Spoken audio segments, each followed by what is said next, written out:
Huwag husgahan ang kapwa. Huwag ninyong husgahan ang iba, para hindi rin kayo husgahan ng Diyos. Sapagkat kung paano ninyo hinuhusgahan ang inyong kapwa, ay ganun din kayo huhusgahan ng Diyos.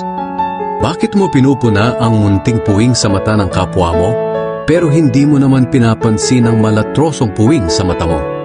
Paano mo masasabi sa kanya, "Kapatid, tutulungan kitang alisin ang puwing sa mata mo," gayong may malatrosong puwing sa iyong mata? Mapagkunwari, alisin mo muna ang malatrosong puwing sa iyong mata. Nang sa ganon ay makakita kang mabuti para maalis mo ang puwing sa mata ng iyong kapwa.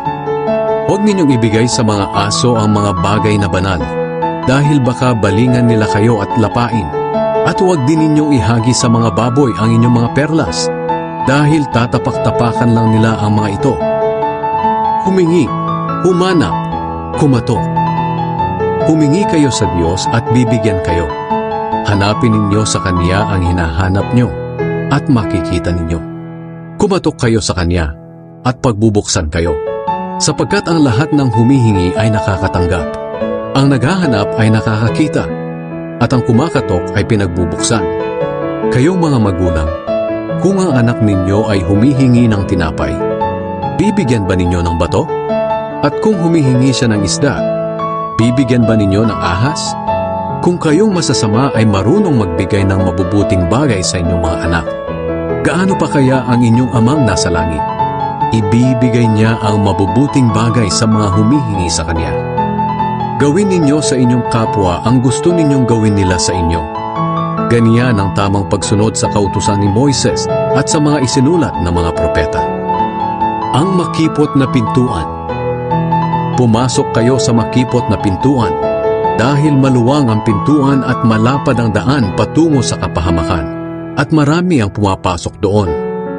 Ngunit makipot ang pintuan at mahirap ang daan patungo sa buhay na walang hanggan, at kakaunti lang ang dumadaan dito. Nakikilala ang puno sa bunga nito.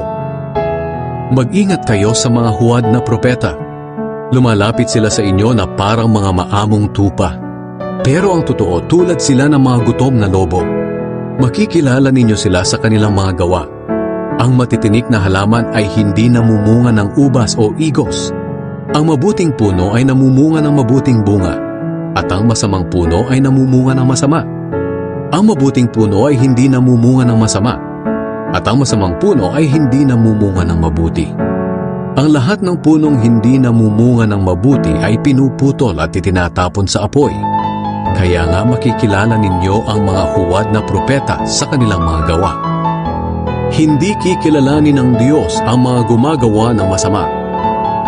Marami ang tumatawag sa akin ng Panginoon, pero hindi ito nangangahulugan na makakapasok sila sa kaharian ng langit.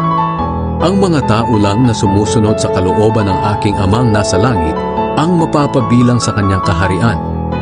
Marami ang magsasabi sa akin sa araw ng paghuhukom, Panginoon, hindi ba't sa ngalan niyo ay nagpahayag kami ng inyong salita? Nagpalayas ng masasamang espiritu at gumawa ng maraming himala? Ngunit sasabihin ko sa kanila, hindi ko kayo kilala. Lumayo kayo sa akin, kayong mga gumagawa ng masama. Ang dalawang uri ng taong nagtayo ng bahay. Kaya ang sinumang nakikinig at sumusunod sa aking mga sinasabi ay katulad ng isang matalinong lalaki na nagtayo ng kanyang bahay sa pundasyong bato. Nang umulan ng malakas at bumaha, at humampas ang malakas na hangin sa bahay, hindi ito nagiba dahil nakatayo ito sa matibay na pundasyon. Ngunit ang sinumang nakikinig sa aking mga salita, pero hindi naman ito sinusunod, ay parang taong hangal na nagtayo ng kanyang bahay sa buhangin. Nang umulan ng malakas at bumaha, at humampas ang malakas na hangin sa bahay, nagiba ito at lubusang nawasak. Ang autoridad ni Jesus. Pagkatapos ipangaral ni Jesus ang mga bagay na ito, namangha ang mga tao.